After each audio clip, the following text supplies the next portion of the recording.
এটা আজিগঞ্জের সবচেয়ে বড় মসজিদ। প্রত্যেক বছরে দূর দূরান্ত থেকে আসে মানুষ আসে ঈদের নামাজ পড়ার জন্য এই মসজিদ। হ্যালো এভরিওয়ান, আপনারা সবাই কেমন আছেন? আশা করি অনেক অনেক ভালো আছেন। আমরা অনেক ভালো আছি। মেয়েদের বলছি হিঞ্জিরে কল দেওয়ার জন্য, বাঙ্গা গাড়িটা নিয়ে আসার জন্য। আর দূরও কী থাকে কথা কথা হ্যাট লাগার থুক কথা কথা হ্যাঁস লাগে। মেয়েদের বলছি আমিন বাইরে অটোটা নিয়ে আসার জন্য। আমরা সকালবেলা কই যেতেছি, কী করবো, আপনারা পুরোটা ভিডিও ধরে ধরে দেখতে থাকবেন। আর আমিন ভাই আসার সাথে সাথে আমরা যাইতেম গেছি, আশা করি যাইতেম গেছি। তো আমরা কই যেতেছি সকালবেলা, পুরোটা ভিডিও আপনারা ধৈর্য ধরে দেখতে থাকুন। পুরোটা ভিডিও ধৈর্য ধরে দেখলে বুঝতে পারবেন আমরা সকালবেলা কই যেতে আসছি, কী করতে আসছি। আর ভিডিওটা ভালো লাগলে শেয়ার করে দিবেন, একটা কমেন্ট করবেন, একটা লাইক করবেন। অবশেষে চলে আসলাম আমরা হিজলা বাজার। আর দূর কিতা কই, আমরা বিজলা বাজার অবশেষে চলে আসলাম। বিজলা বাজার আসার পরে আমরা অটো থেকে নামলাম। অটো থেকে নামলে আমিন ভাইয়ের সাথে কথা বললাম। আমিন ভাইয়ের সাথে কথা বলে আমিন ভাইয়ের ভাড়াটা দিলাম। ভাড়াটা দিয়ে আমরা বিজলা বাজার থেকে রওনা দিলাম একটা সিএনজি নিয়ে আমরা যাইতাম গেছি, আশা করে যাইতাম গেছি। আমাদের আগে টাক দিচ্ছি, টাকে কত স্পিডে যাইতে আছে।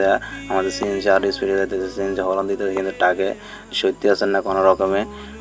বাইরে প্রচুর বৃষ্টি হইতে আছে। আমি ক্যামেরাটা ভিতরে নিয়ে একটু বন্ধুর কাছে বললাম, কি আজকে তো বৃষ্টি হইতে আছে প্রচুর, তো আমাদের ট্যুরে কী অবস্থা। তারা বলতেছে আরে দূর, এটা আমার কোদালের দোষ, এটা আর থোক্ক কী তো, এটা আমাদের কোদালের দোষ। বৃষ্টি হইতে আছে, যা হয় কিছু করার নাই।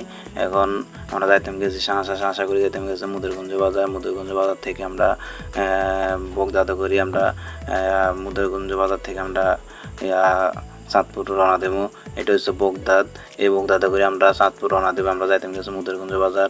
আর বাইরের ভিউটা দেখছি অস্থির। আপনাদেরকে বাইরের ভিউটা প্রত্যেক ভিডিওতে তুলে ধরার চেষ্টা করি। অবশেষে আমরা চলে আসলাম মুদিরগঞ্জ বাজার। দেখছি মুদিরগঞ্জ বাজারের কি জাম, একটার হুঁদিতে একটা লাগাই দিছে। অটো, সিএনজি, রিক্সা, বাস। আর বাসের ভিতরে আমরা অবশেষে বাসের ভিতরে ওইটা সিটের মধ্যে বসে গেছি। কোদালের দোষ হলে যাওয়া, আর দূরও কিতা কোয়ালের দোষ হলে যাওয়া হয়। লাস্টে এসে বাসের পিছনে বসি। বাসের পিছনে বসে এত অ্যাঁচকা খাইছি, জীবনে বাসে দেখলে বাসের পিছনে আর কোনোদিন বসবো না। বাসের পিছনে বসলে কলচে গুদ্দ অত্তর করিলা জায়গাতে। যারা বাস দিয়ে চলাচল করেন তাদেরকে বলতে আসছি, আপনারা সতর্ক থাকবেন, বাসের পিছনে কোনোদিন বসবেন না। বসলে কলচে গুদ্দ অত্তরে যাবো কি, আপনাদেরকে সতর্ক করে দিছি এই ভিডিওর মাধ্যমে। অবশেষে আমরা চলে আসলাম হাজীগঞ্জের সবচেয়ে বড় মসজিদের সামনে। এই মসজিদে প্রত্যেক বছর দূর দূরান্ত থেকে হাজার হাজার মানুষ আসেন ঈদের নামাজ পড়ার জন্য। আর এটা হচ্ছে হাজীগঞ্জ চৌমুনিটা চৌরাস্তা মোড়টা। এখানে প্রত্যেক অল টাইম জাম থাকে। এখানে গাড়ির কোনো অভাব নাই। এখানে বাস দিয়ে জাম করে রাখে, অটো, সিএনজি, ট্রাক এগুলা দিয়ে জাম করে রাখে এই চৌমুনিটা মানে উল্টা গাড়ি ঢুকে জাম হয়ে থাকে। আর এখানে দেখছি আন্টির মাইয়েরা তকরবি করতেছে ভাড়া নিয়ে তারা।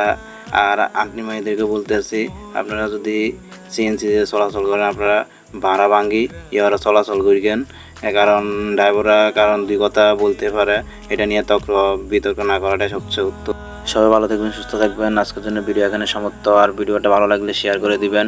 আর পরবর্তী ভিডিও দেখার জন্য পেজটা ফলো করে দিবেন। সবাইকে আল্লাহ হাফেজ।